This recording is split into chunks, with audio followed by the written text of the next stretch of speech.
couple of people asked me to record it, so I will. Bernice. Yes. Russell, are you saying something?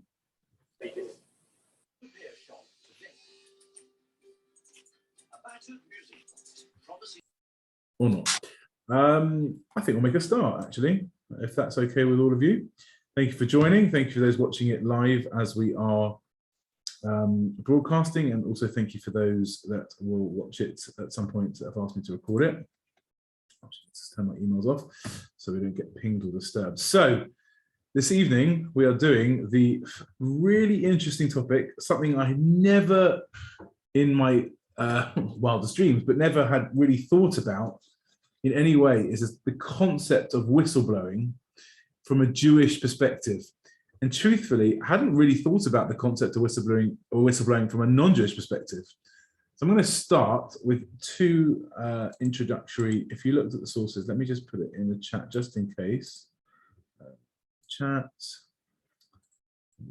there, just in case you want to see it for yourselves. Good, that's gone there. And I'll share it on the screen as well. But I like, as you know, I like seeing your faces more than I like doing my own screen or my own face. But here we go, 1 second. Open it up. Share screen. There it is. Okay, so I thought I'd just bring a couple of famous examples if you manage to look at the source sheet. The first is, everyone knows about Edward Snowden. I took this from an article that was written about the whole situation, just as a kind of, just a brief summary, even though we all know it, it's just worth mentioning. In 2013, whilst working as a contractor for the NSA, Edward Snowden leaked highly classified documents regarding numerous secret global surveillance programs run by the agency, the NSA. The former CIA employee gave the information to multiple newspapers, including The Guardian and The Washington Post, who subsequently published stories based on the materials that they had been provided by Snowden. At his request, Snowden's identity was also published in the press, and in his subsequent interviews, he revealed his motivations for leaking the documents, stating, "I do not want to live in a world where everything I do and say is recorded," even though he's speaking in 2013, I'm putting this in parentheses, and we're speaking in 2022, where almost everything we say and do is recorded because we are recording it ourselves because of COVID, but we'll leave it there on the side. Anyway, he said, "I don't want to do it in a world where it's recorded. My sole motive is to inform the public as to that which is done in their name and that which is done against them."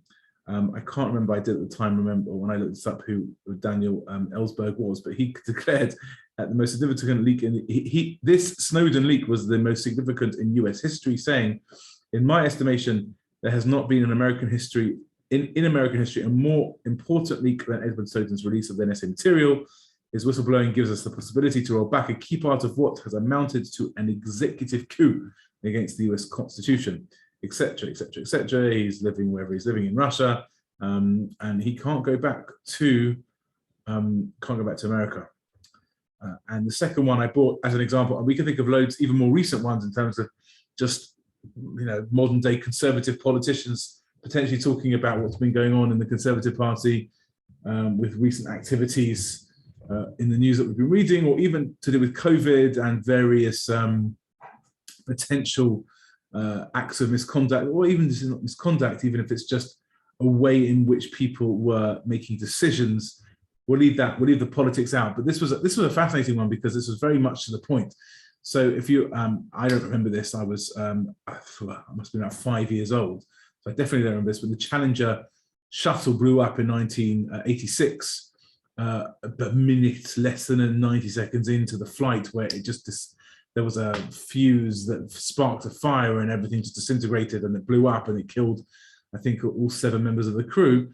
So when the shuttle Challenger blew up, the explosion lit a fuse in Roger, I can't pronounce this, Boisjoli's, you'll know better than I can, his conscience. A structural engineer, this man, we'll call him Roger, from Morton Thiokol, the firm that later bore blame for the disaster. So he argued against the launch the night before. Obviously, there was something as an engineer he felt uneasy about, and like the rest of the nation, watched in horror when the shuttle blew up. So he says, I left the room and went directly to my office where I remained in the shock the rest of the day. He recalls about that terrible morning. During the next 8 months, he would become both a national hero and a professional pariah because of everything that he did and said about what happened and about his feelings and about his protests. But I just brought you 2 examples just to kind of get our teeth wet, just to start talking about the subject. But if I was to bring the topic to the table now, just as our small group of people, as we get into a conversation about it, is whistleblowing, and we've got our Jewish hats on because we can never take our Jewish hats off. But whether it's Jewish or not, is this allowed in Jewish law? Is this allowed in morals in a moral, ethical society? Is this appropriate course of action? And if we deem it as an appropriate course of action, where are the lines drawn? These are my opening questions. Anyone want to offer any kind of thoughts before we get into the meat and potatoes of it? Anyone want to say anything? No. Okay, quiet bunch tonight. You're waiting for me to do all the hard work. Anyone else? Before we go, it's fine if you don't have anything to say at this point. Well, even if I was just to say like this, can anyone think of any potential issues that might now not contradict, but might be an issue within Jewish law? Yes, Russell. I'm of the view that if you have the chance to prevent something bad from happening, that you should take that chance. Okay.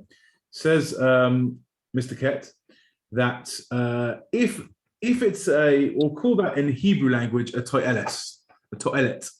So if there's a real need, there's a public interest. Is that fair to use your term? Wait, you said more than public interest. You said something where actually it's potentially of serious nature that could protect a life, right? Yeah, that could be, or something from having a serious impact or effect. Okay, serious impact. And what I'm going to challenge with that, Viv, I'm coming to you next. What I'm going to challenge with that is just out of interest is, but where's the line of serious effect? Okay, Viv, go for it. I could see a potential problem with Lashon Hara in this topic. Oh, beautiful. I was hoping you would say that, and we're going to come back to that. Thank you, Viv, because surely, and there is most certainly, one cannot ignore the topic of Lashon Hara, of speaking ill of people within the topic of whistleblowing, even though there could be a necessity to speak badly, or not badly, but speak truthfully and honestly and appropriately about these things. But okay, Lashon Hara is definitely something that will come up and will feature in tonight. But what Russell said, I think, is also very important, that there has to be a sensitivity to what damage and what serious nature could be caused out of certain situations where one might have to speak up. And what I would like to do in the short time that we have this evening, we will have a short conversation on the much longer conversation that I have spent in my own head trying to work out how to frame this tonight. But I feel very much that what I want to try and cover is just, I want to define what actual whistleblowing means in law briefly, understand its place in society. Again, we'll do that briefly, and then the meat and potatoes really from our perspective is what does Judaism have to say about this? And the other feature that I want to kind of have underlying at the back of maybe not the back, the side of this is there a chiluk? Is there a distinction between whistleblowing and anonymous whistleblowing? Because there are those that would like to spill the beans, say something about even a serious situation, but maintain, I should say, their anonymity. In doing this, I did a little Googling. I learned a lot of interesting things about whistleblowing, but I Googled various different things, and I read a few different source sheets, and I found a few facts on these things. I'll share with you something interesting now, just on that topic. I think it's the next source, actually. So this was a law that was proposed in Spain in 2018. It never passed. but they wanted to push this through, a proposed law against corruption and protection of whistleblowers, okay? And what they wanted to say is all complaints that show a minimum appearance of truth will be admitted. So if you can in some way prove or at least show there might be a case or cause here, it will be admitted to be investigated. However, anonymous complaints will not be processed, nor will those that cannot be supported by documents or contrasted information. So what's interesting here is, and I want to ask you, can we see a distinction between an anonymous whistleblower and a named whistleblower? What do you think? Is there a difference either in, obviously there's a difference is that you know who the person is that said it or not, but what would be the difference in law, or at least in Jewish law? Any thoughts? If it's anonymous, then it's much more likely to be Lashon Hara, because if let's say I think that Rabbi Levine is doing something a bit naughty and I want to tell Barbara about it so that she can act, and it comes from me personally, then Barbara can say, okay, I know Arthur, I trust Arthur, this isn't somebody who's just trying to dish up the dirt. But if I send her a letter completely anonymously so that she can't identify who I am, then without very, very firm documentary evidence with it, in which case the question comes, how did I get that documentary evidence? Is it reliable? It means that it's much harder to trust that whistleblowing. Okay, good. But I would argue that the Lashon Hara there, the way you framed it, makes no difference, because if you can prove it, then you can prove it. If you can't prove it, then you can't prove it. But Lashon Hara could be the same whether it's anonymous or not. Well, but what's my motive? If I'm willing to put my neck on the line, then it means that I believe that there is something wrong, that halachically means that I can break Lashon Hara. If I'm anonymous, but it's still Lashon Hara, meaning Lashon Hara is Lashon Hara regardless of whether there's a good motive or not. There is the factor, sorry. Yes, Ivan. Well, there is the factor of the personal safety of the whistleblower. Oh, Which okay. surely is a factor about why, in certain circumstances, being anonymous is the only way that person can take forward without doing himself or herself harm. So do you disagree with the Spanish law proposal that said that no anonymous whistleblowing will be accepted? Yes. Yes. I Okay. think there are certain circumstances where the personal safety is required. Okay. So good. So Spain also rejected that, but it was an interesting discussion they must have had around it. Thank you for that, Ivor, and for that, Arthur. Well, I just wanted to kind of whet your appetite a little bit. But so I took all of this just very, very, very briefly off the government website, gov.uk. We all know it. We've all used it in certain ways, whether even if it's just to get a COVID pass, but or get an actual flow test. But gov.uk, or just to pay a car tax. But it's very interesting what you can find on their website. I didn't know there was a section on whistleblowing. There is. And I sort of copy and pasted this. I missed out a few bits and stuff, but it's pretty much there. If you're looking at the online version, then if you just put your mouse over the gov.uk like I'm doing now and you click it, you'll go straight to you'll go straight to where I found it from, just to prove I got it correct in the right place. But let's just define it for a moment, okay? Again, this is UK government. This might differ in America, in Europe, in Australia, in Canada, whatever it might be. But this is what we've got to go on. You're a whistleblower if you're a worker and you report certain types of wrongdoing. This will usually be something you've seen at work, though not always. So far, very broad. Okay, the wrongdoing you disclose must be in the public interest. This means it must affect others, for example, the general public, which means, I think, we say in a Hebrew, in a learning language, a deal. This meeting is being recorded. Oh, sorry about that. I don't know what happened there. Thank you, everyone. But So what I'm being medayek, what I'm learning from this one is that because it has to affect others, this cannot be born out of a personal vendetta. This has to be something that affects much greater than just me. I'm not a whistleblower by definition if I'm unhappy with the way I've been treated, unless it affects a global issue or a more global issue than just me.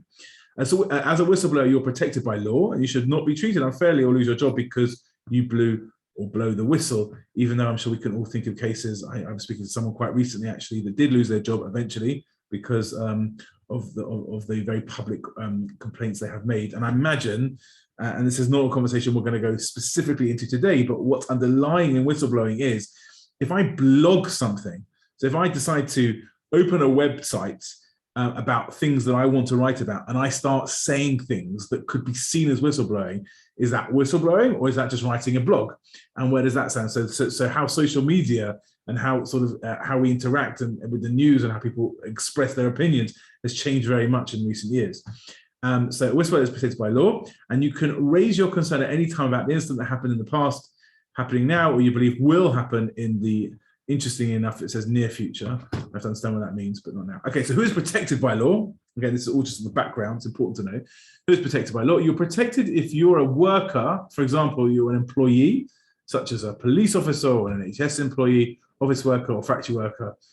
You'll notice this is just extremely broad. A trainee, such as a student nurse, an agency worker, a member of a LLP. So these are all protected by law. So what Ivor said, you'd be worried about a person because of not being anonymous because of what might happen, the repercussions that might happen. If you are defined, or if you are categorized, I should say, as a whistleblower, you are protected by law. That might not help practically, but in theory, you're protected by law. So what does count as whistleblowing? So we've defined what whistleblowing is and who's protected and who could be a whistleblower. So what actually are you protected by? So what does the law have to say? So you're protected by law if you report any of the following: a criminal offence, for example, fraud, which is not a physical danger, or but it's a financial one and an emotional one and a practical one. Someone's health and safety is in danger. Risk of actual damage to the environment, a miscarriage of justice. The company is breaking the law, for example, does not have the right or insurance, and you believe someone is covering up wrongdoing.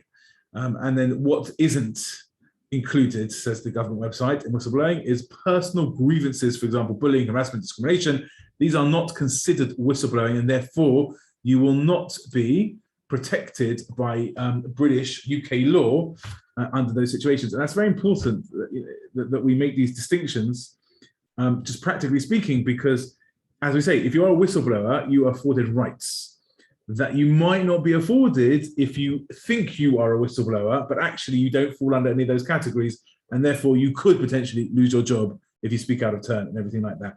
If any of you do want to whistleblow about anything, there are actual websites I found, just to Google them, and there's loads of stuff out there you can read about it, like just UK websites about companies that exist to help you whistleblow and encourage you to whistleblow and talk to you about how you do that, how you protect yourself, encourage you to do it potentially with anonymity because you want to look after yourself. But anyway, that exists. So that's what British law says. As we say, it's quite broad. And what's missing, I fear, from that whole picture, which is quite interesting, is surely there should be, and again, I feel it's missing, and maybe you'll, again, feel free to just jump in with any thoughts that you're having, but I feel what's missing is that there should be some system in place, and I'm sure some companies do this anyway, where there are opportunities within a company to report such concerns in order that you don't get to the level of whistleblowing. Meaning, if I run a company and I'm at the top, I want to make sure the company is running properly, in theory, right? So I would, and I can't speak for everyone in the world, but I want to make sure that, therefore, if there's wrongdoing going, illegal wrongdoing, or in something that's, not just, whatever it might be, there should be a framework within the organization to be able to report, therefore, legislation, self-policing, a company should be able to track it themselves in order to stop it from becoming a public matter.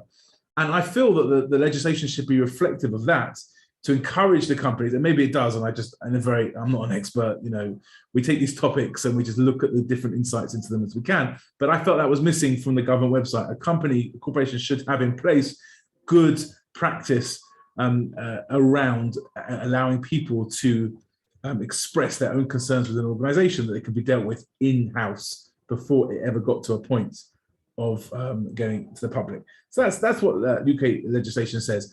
Fascinatingly enough, and I'll share my screen again, we have precedents in Jewish history for whistleblowing in the form of Pashkevilim. Now, you might be aware of a Pashkevil. In fact, I don't know if you can see it now. If I stop sharing for a second, Bernice is on. You happen to be on my. So if you look over there, oh, you can't see it. There's a picture that Bernice's father Michael gave to me, which I adore, and I commented him I adore, and I'm very, very privileged to have the original piece there. But it's a picture painted from Mea Shearim, of which I'm not going to get it down off the wall, but in the background are Pashkevilim, are notices plastered on the wall.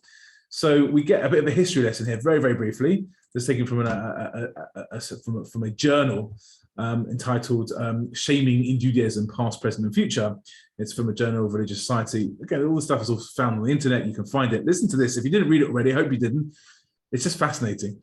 In cases where communal authority did not provide the tools for the rabbinical courts to punish the transgressor, or when, for whatever reason, the leaders did not want to impose such harsh punishments as excommunication, i.e., by the way, on that point, is that a Beth Din has a right of cherem, of excommunication. If someone acts inappropriately, they can excommunicate them. We find a further practice of public shaming. Okay, so someone isn't excommunicated, they did wrong, they should have been chucked out of the community, but they weren't. So people can take the law into their own hands. Whether they should or shouldn't is a different matter, but this is what happened. A practice of public shaming, particularly within the Orthodox community, that involves a print communications medium called the Pashkevil, a wall poster. Shaming by Pashkevilim was carried out in the spirit of the edict, publicized the flatterers before a defamation of God's name, meaning, this is taken from a Gemara that says, you should really publicize those people that are Chil Hashem, do things that disgrace God's great name. The stress here is on the sins committed secretly or on people who pretended to be righteous, and the disclosure is designed to warn the public about their actions. So we have someone living in our community, God forbid, our community, but hypothetically speaking, we have someone that is coming to Shul Shabbos and leading the services and becoming openly righteous, but really we know that behind closed doors, he's a rasha, he's evil, he's a kofer, he's a heretic, he's a trickster, a con man, whatever it might be, a woman, someone that is really the bad of the bad.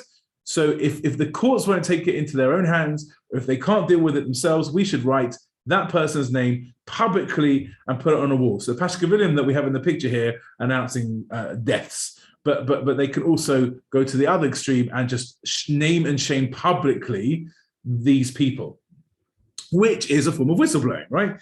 Just interestingly enough, because I included it here because I thought it was just fascinating.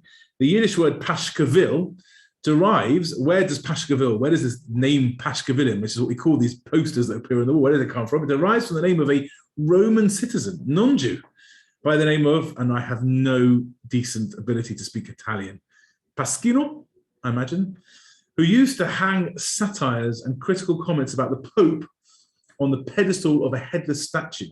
His name was eventually given to the statue, so the statue was then called Pasquinetta, I think, as it says. And the initiative taken by one individual evolved into a common practice whereby citizens hung anonymous vilifying signs around the city. This phenomenon spread throughout.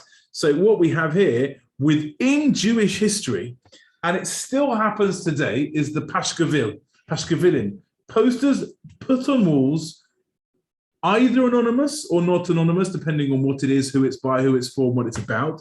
But there to name and shame, to publicly disgrace an individual or individuals for the actions that they have taken that would in some way benefit the public to know the information.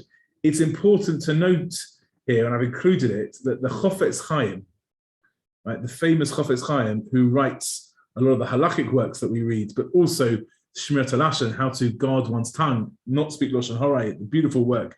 He writes, we'll do these all in English. And some say, there are those that say, one who speaks harmfully is like one that has been bitten by a rabid dog, in that he also barks inaudibly. For with his harmful speech, he causes harm in a secret. And especially those who write these pashkavirim, regarding whom it says, cursed is the one who strikes his fellow in secret. So the Chofetz Chaim, we know, Mufurash, we know the Chofetz Chaim was dead against these pashkavirim. He wrote publicly about them. He said, and I think it was Arthur that said it, he said, this is Lashon Hara. And if it wasn't Arthur, I apologize if I said it. This is Lashon Hara. When you write something publicly like that, it is not appropriate to do it in such a way, especially when it's anonymous, because you're not providing for appropriate action to be taken. Now, what's interesting, and we're going to see in a minute when we look through some of the halachic sources about why it's good or bad to do these things, and you'll tell me what you think about it. That's Jewish history. It happened. This is history. This is modern present history. This is in the present. Whistleblowing happens. There's infrastructure for it. So the question is, in society, ethically, is it good or bad? Let's leave halakha just for 2 minutes. Let me ask you, is it good or bad to whistleblow? I think I'll ask you at the beginning. So I made a few notes just for myself. Anyone trying to say something? Speak now or forever hold your... No? Great. Firstly, it's law. Okay, these are the positives. I'll do the fors and the against. Firstly, it's law. This is my research. This is my understanding. Feel free to have a conversation about it. Law is set up to be able to spill the beans, right, where there is harm or risk. I think that's what the language of the government, and again, what we said. When there is something at risk, or someone or something is potentially going to be harmed by a particular whatever it might be, disclosing around those circumstances is that there are avenues within society, within legislation, and therefore it must be a good thing in society to be able to whistleblow. Again, we need systems in place to allow that to happen, but that's important. It's good for society to be held to account for things that are done inappropriately. Did you know, I didn't know this, there is a national whistleblowing day. Go figure. 23rd of June is the National Whistleblowing Day. I think that's not an English thing. I think that's an American thing. I'll leave you to make your own conclusions about what I think about that. But still, there is a day set out for the year for whistleblowing, meaning like let's encourage people to come up and speak above the parapet, to speak to tell tales, right? So we see in society it's good to be held to account. There is a system within law for it, and it's encouraged as a positive thing within society. They're the arguments for it. What are the arguments against it? Can anyone argue now, again, not halacha, within society why it might be bad for whistleblowing, why it shouldn't be allowed? Anyone? Okay. What about the fact that it could be very harmful to people, especially if it can't be totally substantiated? And what about as an individual? Do you not have an obligation to your employer? Meaning, I work in a company, I invest myself into this company to be able to be productive for that company. And yes, I may have concerns, but if these concerns are not necessarily, they might be my feelings, but they're not necessarily true, or maybe I don't have the whole picture. I often like to think of a football manager. We scream and shout, those of us that like football, do this, do that, because we like to be an armchair football manager, but we don't have all the facts. So as an employee, I'm seeing a situation where I think I have the facts. I think I understand the situation. I bring that to public light, and all of a sudden, there is a scrutiny now to the company. There is potential harm, damage. There could be loss of jobs, loss of parnasa, loss of wages, earnings, all these kind of things. So there are things that could be quite severely affected by whistleblowing, especially if it's without all the facts, and especially if it's not done in the appropriate way. The other thing I saw, which is quite interesting, by the way, there's a lot of, if you're really interested in this topic, I'm moderately interested in this topic. I wouldn't say I'm obsessed with it. I found it interesting, but there are lots of academic pieces on whistleblowing. You can read journals, you can read books, you can read papers. I didn't read everything. I skim read a few things to get some ideas. But one of the things I saw from one of the academic pieces was about how about this whole concept of the police state. Like we although we want to take responsibility for our actions and the actions of those around us, we also don't want to become a police state where we are policing and spying on and checking every one of the people around us, because what kind of society does that turn us into as well? Again, these are broad understandings of the negatives to what possible whistleblowing is. That's the background. Now, what does halacha, what does Jewish law say about all these things? So let's whiz through just a couple of sources here for us just to understand. The first is in Sanhedrin, right?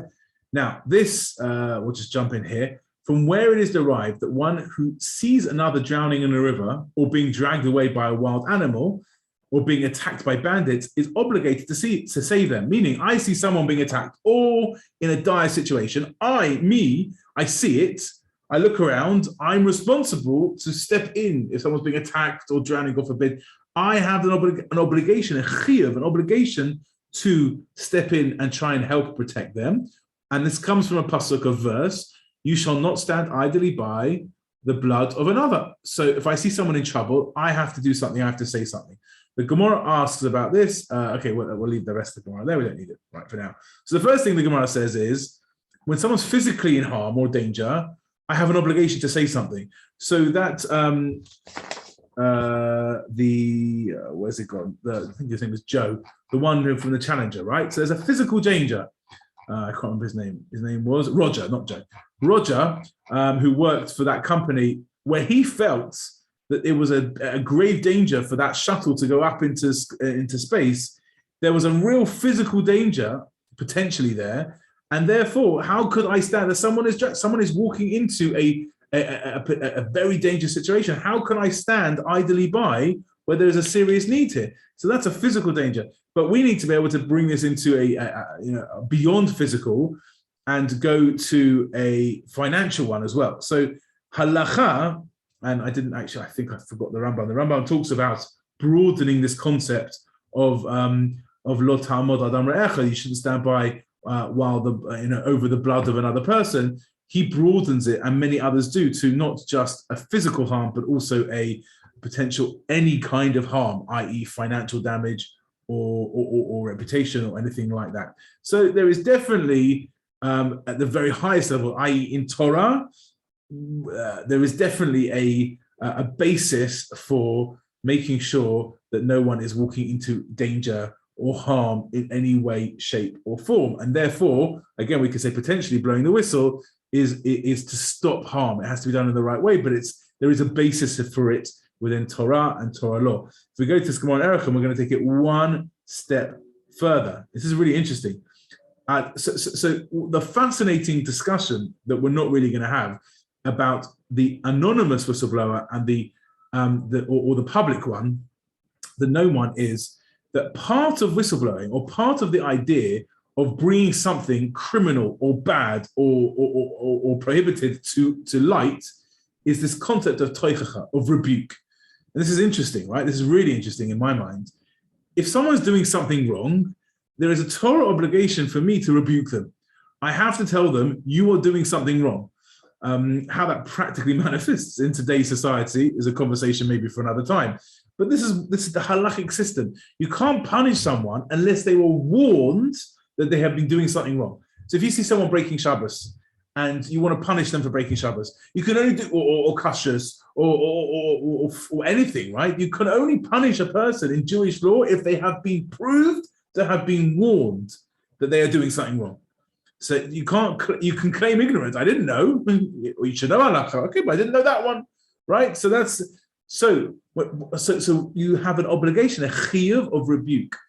If you bring an anonymous claim about someone, there is no infrastructure now for rebuke. You can't allow someone to reform themselves because you can't allow them the process to be challenged and therefore to come back and to either defend themselves or have a conversation or grow from that. It's just a public naming and shaming.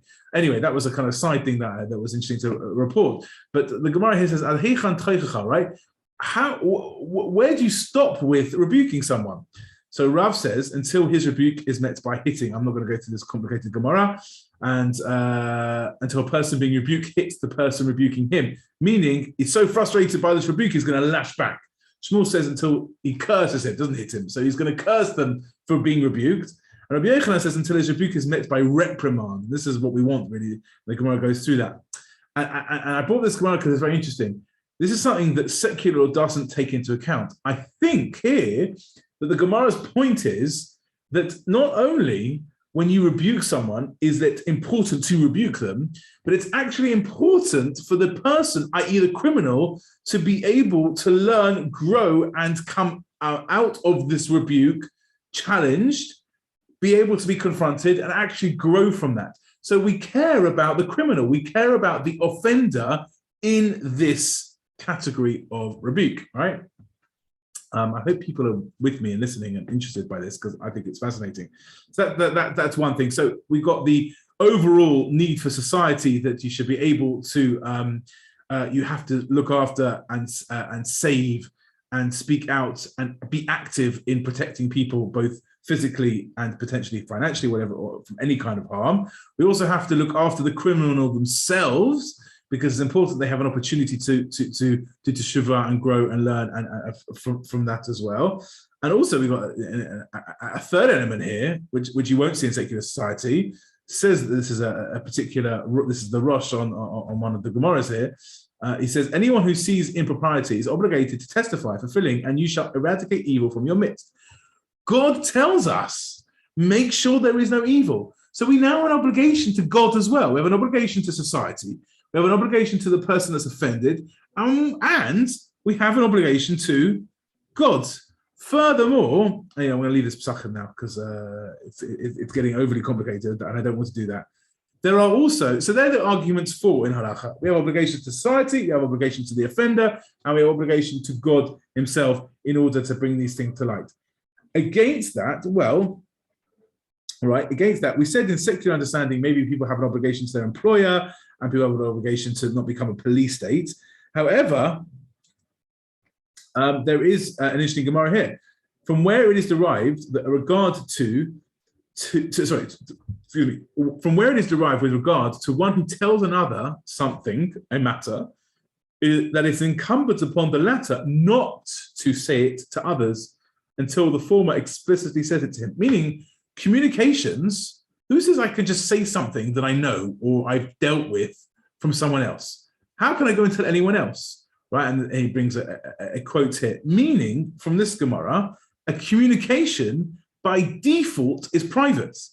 So who says necessarily that I can go out and start telling people things? And also the Sefer HaChinuch, this beautiful work that goes through every mitzvah in Torah and brings it from each parasha and then explains the what's going on underneath the mitzvah within the Torah. So it's like there is a mitzvah of not gossiping, but not tale-bearing, not speaking, not to spy, to use the English taken here, that we have been prevented from tale-bearing, as it's stated, and there's a pasuk, there's a verse in Torah, you shall not tale-bear, you shall not speak about other people. And the matter is that if a person hears something bad about his fellow, that he should not go to him and tell him, X is saying so-and-so. You shouldn't speak about it to other people, unless the intention is to remove damages or to stop a quarrel. So if there's a toyeles, right, if there's a real need of damage, you have to be careful. But bichlal, you're not allowed to just go and talk about other people.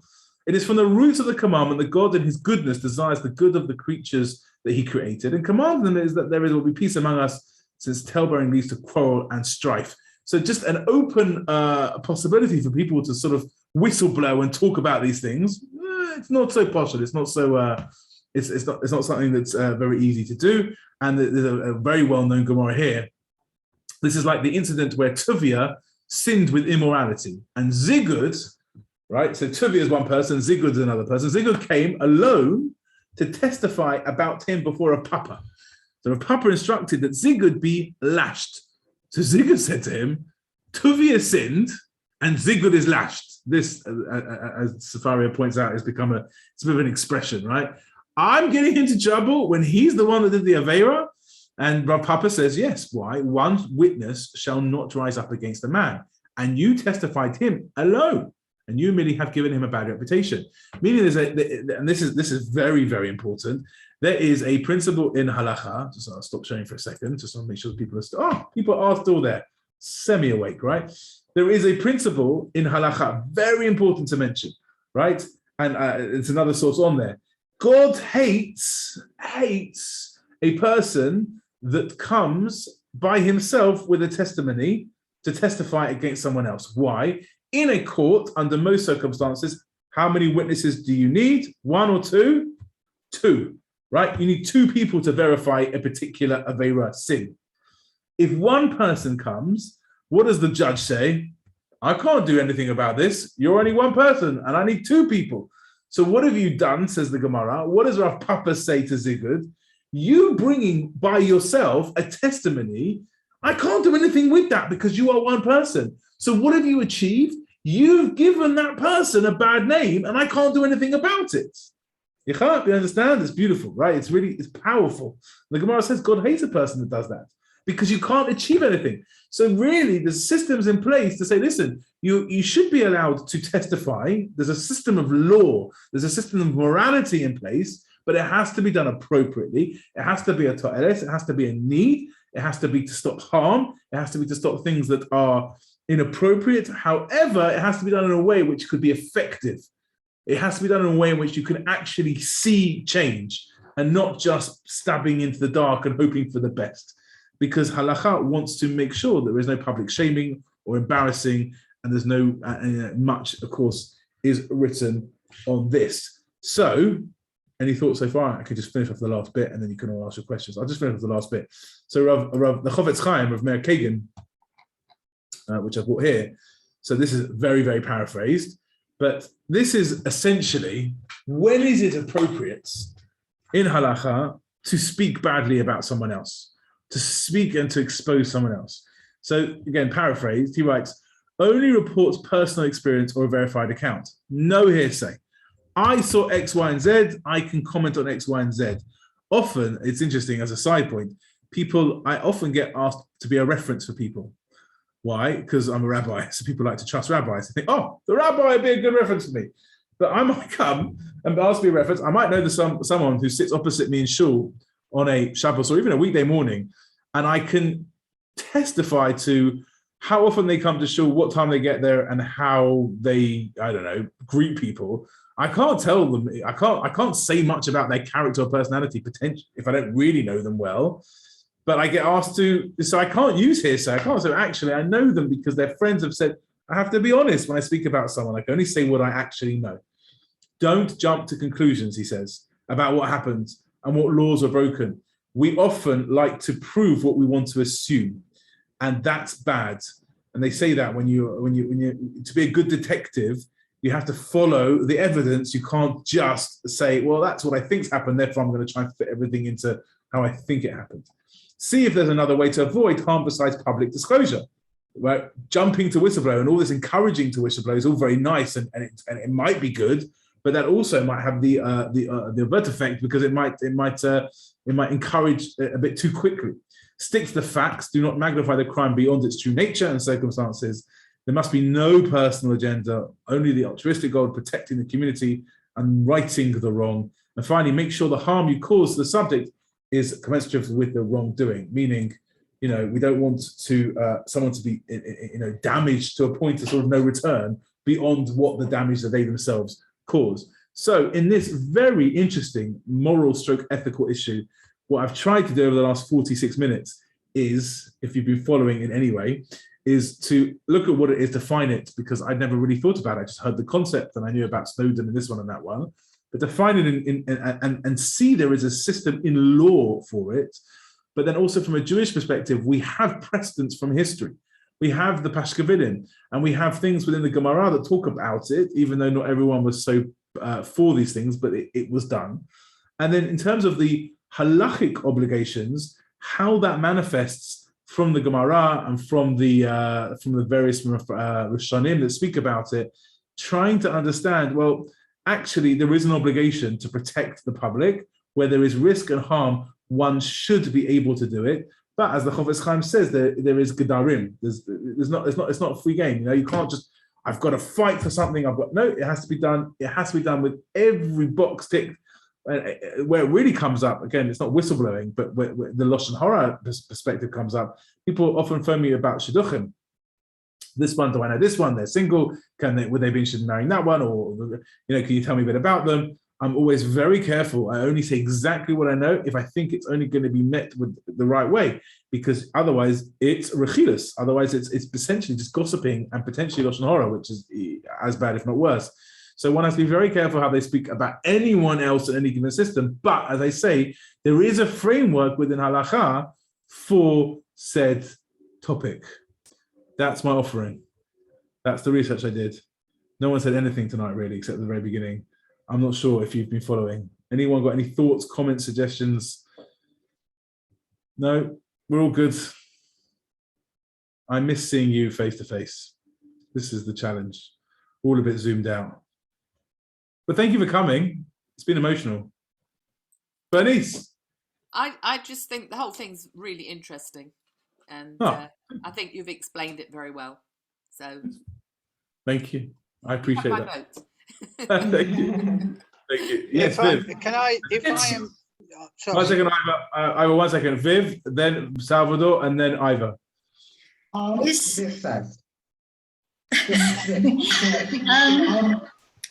Is there any? Like Berenice, I think that you. Viv first. Viv, then Salvador. Is there anything in halacha that says that rather than going straight to whistleblowing, if at all possible, we should go to the person personally and speak to them privately? You know what? That's not even in halacha. That's just common sense, right? If you can, if you are able to do so, the first law of toichacha, of rebuke, is, thanks for that, Viv, is you can only do it in a way in which you as a person can express it in the right and appropriate way in a situation where you believe the person can receive it. Very, very important. We all love to tell people about their flaws. It's just something, it's just like a human nature, right? You see someone doing something wrong, we have a natural inclination to want to say, do you know, right? Whatever it might be. I'm not saying we all do that, but there's a nature, there's a natural thing that often we do that. So it only has to be, it's only allowed to be in a situation where they will hear it, and you can say it in a way with the appropriate level of sensitivity and love. When you give someone Musar, when you give someone Teichacha, rebuke, it can't be out of anger. You know, it can't be out of, it can't be from an emotional place, because people won't necessarily hear that. So yes, it has to be done in a way in which it should be done, a personal face-to-face way. But then if we're thinking about what society, the situations that it could be put, you know, I would argue that a whistleblower can only really be a true whistleblower. And I tried to sort of say this at the beginning, near the beginning, where if you've traveled all avenues, there should be systems in place that allow a person within a society, within an organization, to be able to share concerns, issues, whatever they might be. If you've traveled all those paths, and the only thing you can do now is take it public or whatever it might be, then yes, but that should always be the last port of call, not the first. As Arthur quite rightly said, if he's got an issue with me, either deal with me or Barbara before. You know, don't go straight to the JC. We often read things in the JC that, well, where'd that come from, right? That shouldn't be. That should not be the case. So thanks for that. Salvador, where are you gone? Apologies before. What happens in a situation where you learn about something very wrong, by the nature of that wrong, that's not done with witnesses, and you learn, and you feel the moral obligation of doing something. Give you an example, an abuse situation or a pedophile or something like that. Okay. And you learn about that. But you don't have witnesses. Good point. By the way, if you legitimately know that someone, we're talking about witnesses, by the way, we're talking about, there's a very specific, what's the word? Very specific borders, requirements for two witnesses and what the case is. If we're talking about any form of child protection, safety, abuse, anything like that, even not with children, with adults as well, you don't wait. You deal with that straight away. You, on your own, speak to anyone you can if you know it's taking place. And I would even argue, if you've got a concern that it's taking place, even without actual knowledge, that has to be dealt with appropriately. You don't start going to the JC, right? You speak to someone in authority. You speak to someone. I've had people confide in me about concerns they've had about situations and have asked me to deal with it, and I can do it in a way that's sensitive. So to answer your question, I think it's we're not worrying about one or two witnesses now. When someone's life or mental capacity or whatever it is, any even a doubt of harm, that has to be dealt with and not ignored, because we have a duty to look after each other. So does that answer your question, Salvador? Good. Ivor was next, and then Arthur. Ivor. Well, mine follows on from Salvador, right? In the sense of, if you know something has happened, right, that is bad, i.e., this is after the event, but no action has been taken. I can quote an example, which is the killing of Jean-Charles de Menezes, right? When no action was taken afterwards. Was there not? I thought there was a whole investigation. No, but nothing happened, right? I don't think there was. There was a public investigation, right, rather than the police doing something about it themselves, right? As one person, are you entitled in that instance to come out by yourself in order to? This is after the event, but the event has not proved to be that there has been the right response to that event. As we're not talking in a best-in society, we're talking about just in general society. If you saw something, you have an obligation to say something. Yes. Yeah. After the event. Yeah. In fact, if I go back, I won't share the screen, but I'm just going to check. I'm pretty sure. According to gov.uk, it said. Where has it gone? You can raise a concern at any time about an incident that happened in the past, is happening now, or you believe will happen in the near future. So yeah, even according to British law, that's definitely true. And any law, I think that's true. Yeah, good question. Yeah. Okay. Arthur. So far, we've been talking about individuals and whistleblowing on individuals. But often whistleblowing isn't against an individual, it's against an association or an organization and a company. So a lot of the sources you've talked about refer to your neighbor, your friend, an individual.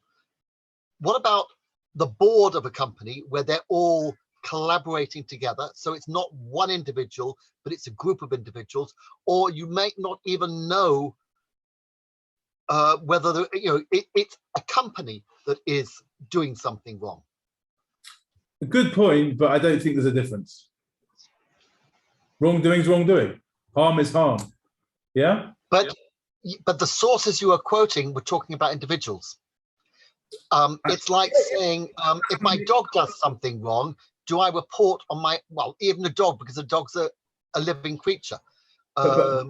I hear what you're saying, and I think the answer is, I think it refers to it's a situation that's broad, that we're trying to learn from it, and the situation is there is wrongdoing and we need to report it. And yes, this is what I brought was just some of the clearer Torah sources on individuals, especially from the Gemara as well. But that would apply to any such situation in a similar way. No, I think it would. I think it would.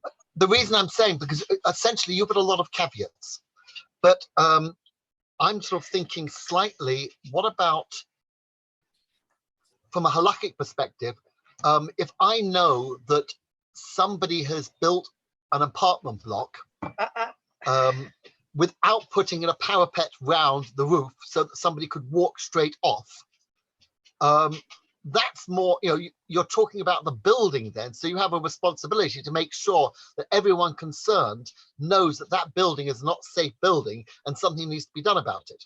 So we're talking about something that's inanimate. That's not whistleblowing. Not in the example I've given, but essentially, if what I'm saying is, if you've got an organization, you want to put a parapet round that organization so everyone knows this organization is not safe. Yeah, I don't know. I'm just saying, I think it also applies, and I don't see the chiluk. I don't see the difference. I hear your question, but I think what we've said also applies to a group. I think that's why I think. I didn't see anything. It just makes it more difficult to rebuke. You can't rebuke a whole group of people when they all agree with each other, or it's much harder. And you can. It's just harder. No, if a group of people make a very bad decision, you can rebuke them for their decision, and individually they will have to then come to their own moral, whatever it is. But you still do it. No, good point. I don't know. That's what I'm saying. I have to go in a minute or two just because I've got a meeting at 9. But anyone got any other questions before I do that? Okay, something that I'd never thought about discussing before, and something that hopefully now we've discussed it. It's something of interest to you, and go read and Google. There's loads and loads of stuff out there about it, and it's just interesting. And I think it's very relevant because we're seeing in society that it's happening, especially like with all these things that come to light about decisions that have been made over COVID, and various contracts offered, whistleblowing. Is there a LS? Is there a real need for us to know about it? I don't know. Do we have all the facts? I don't know. Do people want to just name and shame? Yes. It's just a very moral, very ethical discussions to have. We shouldn't go into those today because I want to look at some more of the Jewish concepts, but we can apply them from what we've learned. But thank you for joining. Thank you for. Thank you. Thank you. Thank you. Thank you. Good night, everyone. Good night. Night. Thank Good you. night. Lila Tov.